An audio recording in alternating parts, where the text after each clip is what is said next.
So when we look at it from this Islamic perspective, as far as the different forms the jinn appear in, there are some interesting correlations here. We know that the Prophet ﷺ, and there is a narration here, said the jinn have three forms. One form like dogs and snakes, one form flies through the air, and one form comes and goes.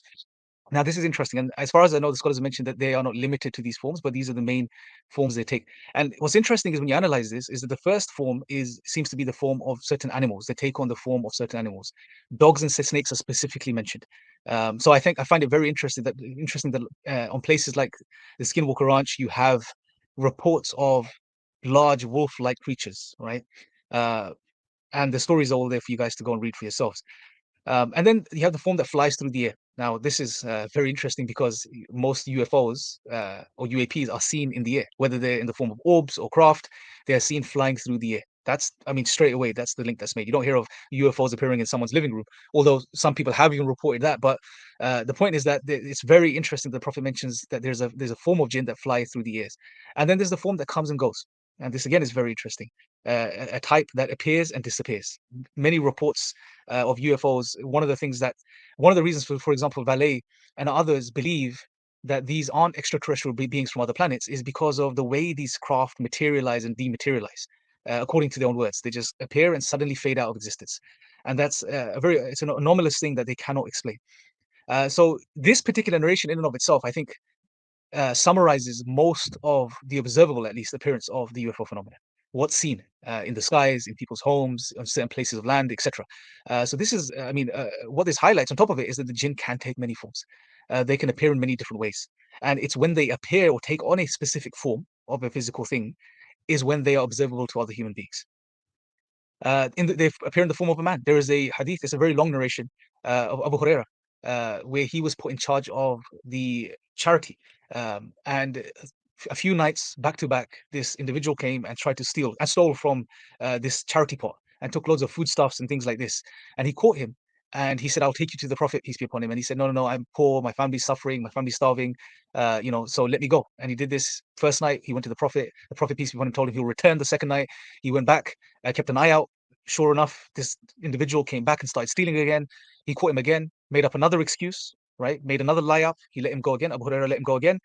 And then he went back to the Prophet and he said he'll return. And then the third night, he returned again. And this time he grabbed him. He said, I'm going to take you to the Prophet. And at that moment, this person said to him, no, no, no, I'll teach you something. And he taught him to recite Ayatul Kursi, which is a verse from the Quran, every night. Because if one was to recite this, it will protect that individual from any devil throughout the night. And then he left and he went and told the Prophet, Abu Hurairah went and told the Prophet, peace be upon him, this. And the Prophet, peace be upon him, interestingly said that he spoke the truth in this case, and that Abu Hurairah, had been engaging with a shaitan, right? So this particular narration highlights to us that the jinn also can appear in the form of other human beings. They can take the form of humans. Based on these two narrations, we can tell they could take the form of humans, they could take the form of animals.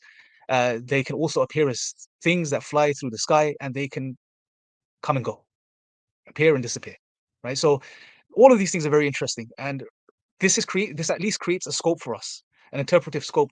And what we can see is that conceptually, at least, with the way the jinn can manifest and take on forms, it explains the appearance of the UFOs and the different manifestations of UFOs. Uh, in the book The World of the Jinn and Shayateen, Dr. Umar al-Asghar, he writes, sometimes the devils come to man not by way of waswas, whispers, rather they appear to him in human form.